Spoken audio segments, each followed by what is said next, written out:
Hi, I'm Morgan and today I'm doing a yoga video for amputees. This video is suitable for you if you have a below the knee amputation on your right or your left leg.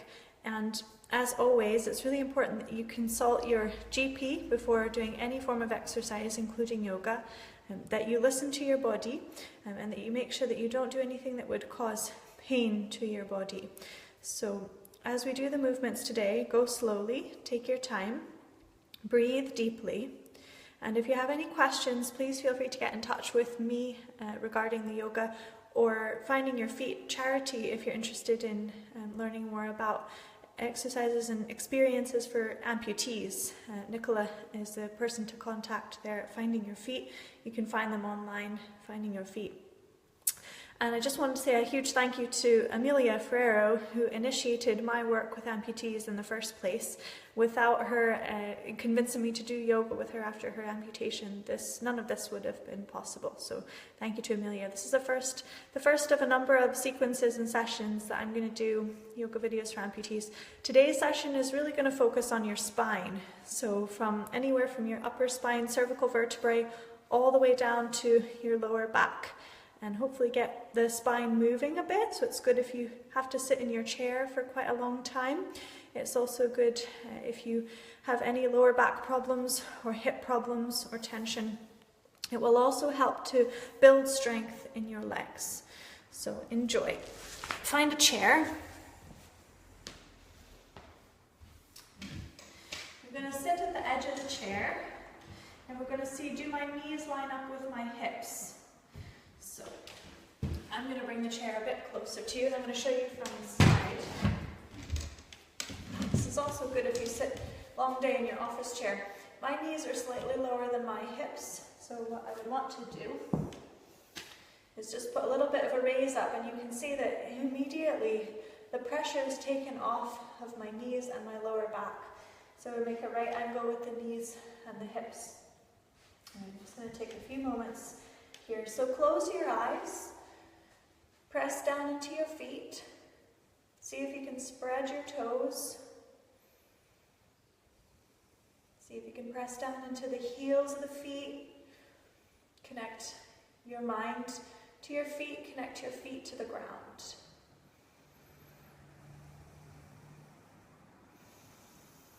Deep breaths in and out through your nose, and each time you breathe in, you expand the belly.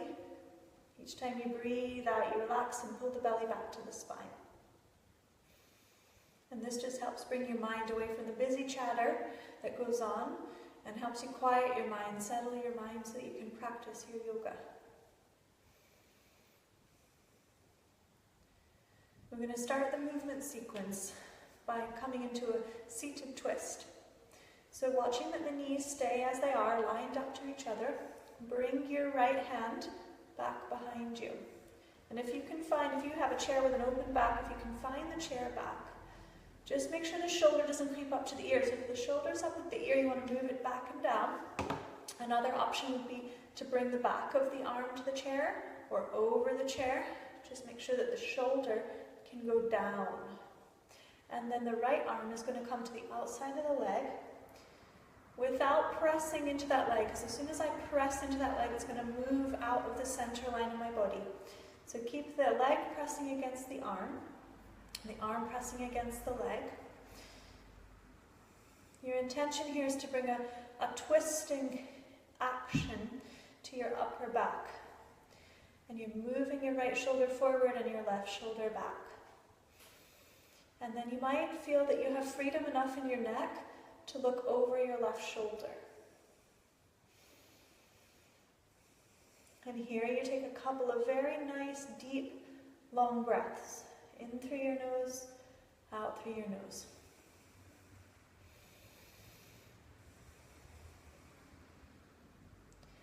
When you feel that the pose has reached its limit, you can't steadily, evenly breathe anymore, come back to center. I'm going to now face forward when we do the other side. So you can see from the front, again, just watching your knees. Watch that they don't sway out of alignment with your hips when you twist. You're going to take the right arm back behind you. And you can just continue to breathe in and lift the heart, and breathe out and turn and look over the right shoulder. So again, if I were to press into that leg without pressing the leg against the hand, the leg goes across the center of the body. So keep the leg central. And inhale, lift the heart, exhale, turn.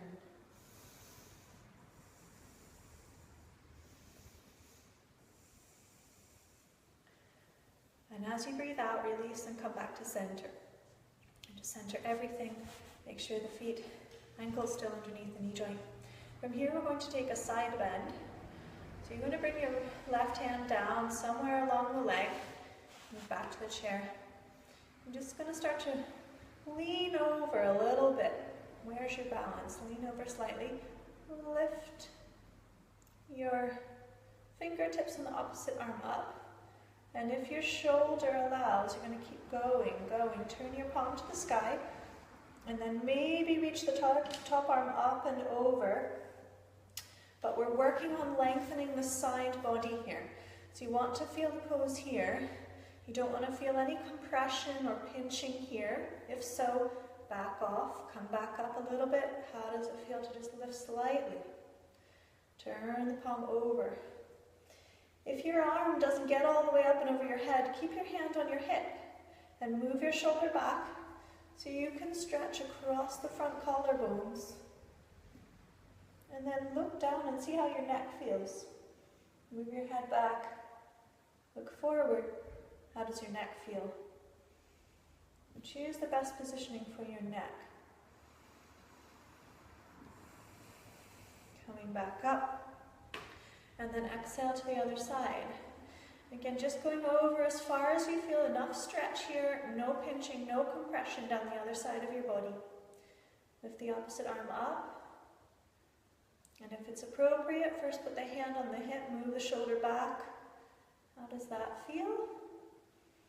If that's feeling good and we can get the arm all the way up and over the head, taking it there. Looking down a few breaths or looking forward a few breaths.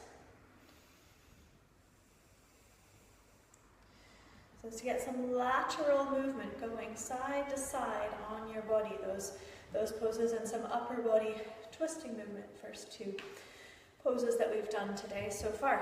Good. Now we're going to work a little bit into the shoulders. So again, I'm going to turn side view. I'm going to take another yoga block. If you happen to have yoga blocks at home, they're great. If you don't have a yoga block, see if you can find something that's light that you can press into. We're going to press forward and we're going to squeeze the shoulders back, and then we're going to reach them forward. Squeeze back, reach forward, press into the block. Back, forward, and then start to take the arms up to the sky, just to the point. Keep the arms extended, reaching. Squeeze back, forward, back, forward. And the whole time you're watching that you're not slumping at all, you're not overarching in your back. So keep a nice tall spine and engage your abdominal muscles. Back, forward.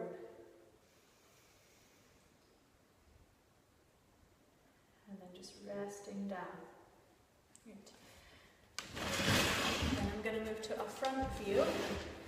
If you don't have a block to hand, or you don't have anything to hand, you can do these movements without a block. It just provides extra resistance, and it encourages certain muscle groups to work that wouldn't otherwise if you didn't have the block. So now we're going to turn the backs of the hands towards each other. And if anybody's ever done swimming and backstroke, this is the rotation, the angle of the shoulder and the arm when you go up. So as you inhale, start to lift fingers, hands to the sky, keeping the arms extended. As you exhale, come back to shoulder height. And if you had a yoga block available to you, press the backs of your hands into the yoga block. And as you inhale, lift the arms up. Where do they come to? As you exhale, bring them back down to shoulder height. So inhale as far as they go without bending the elbows. Exhale back down to shoulder height. And one last time, inhale, back up. Where do they come to? Exhale, down. Right. So 2 more sequences we're going to do. This one's still working on the upper back. Shoulders, interlace the fingers, press the palms away. And then as you inhale, extend palms towards the sky, but relax the shoulders back and down. Inhale, and then exhale, take a twist to the side.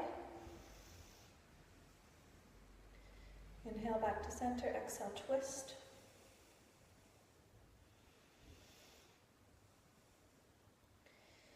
Inhale, center, exhale, down. You've chosen to cross your fingers one way, so change the interlace on the fingers and repeat. Inhale. Exhale, this time twist the other direction first. Inhale. Exhale, twist.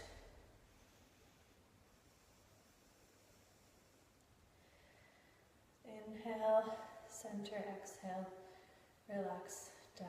And just give the palms a rest for a moment. So the last thing we're going to do is strengthening for the legs. I'm going to show you the side view. Do this one.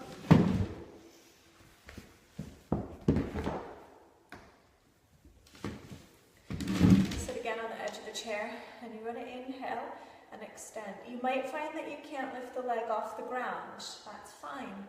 Keep the heel down on the ground. Take a few moments to breathe deep and press into your right heel enough so that you can feel your right quadricep muscle. That's this top muscle on your right leg. Feel it activating, switching on, engaging. And you might also start to feel a deep stretch down the back of your leg. Back of that right leg. So sitting tall, breathing, reaching.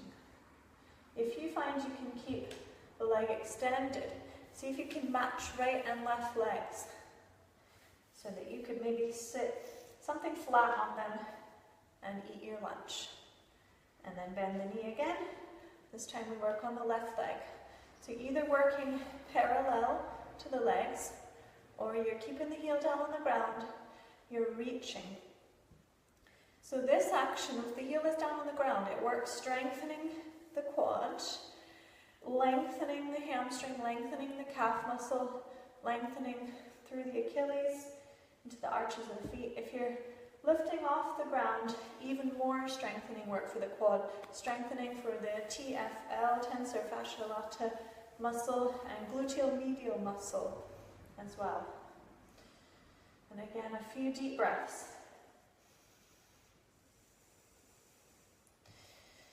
Inhale through the nose, exhale completely.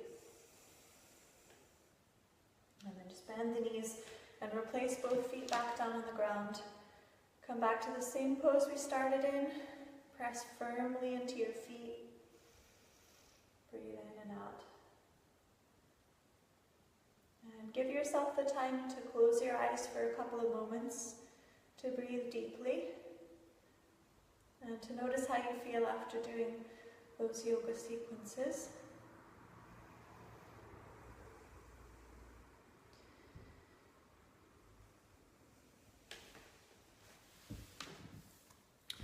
And again, to repeat, if you have any questions about the sequence, please feel free to get in touch with me. If you have any questions about the Amputee charity in Scotland, Finding Your Feet, please get in touch with them. They're doing some really great work. Enjoy your day.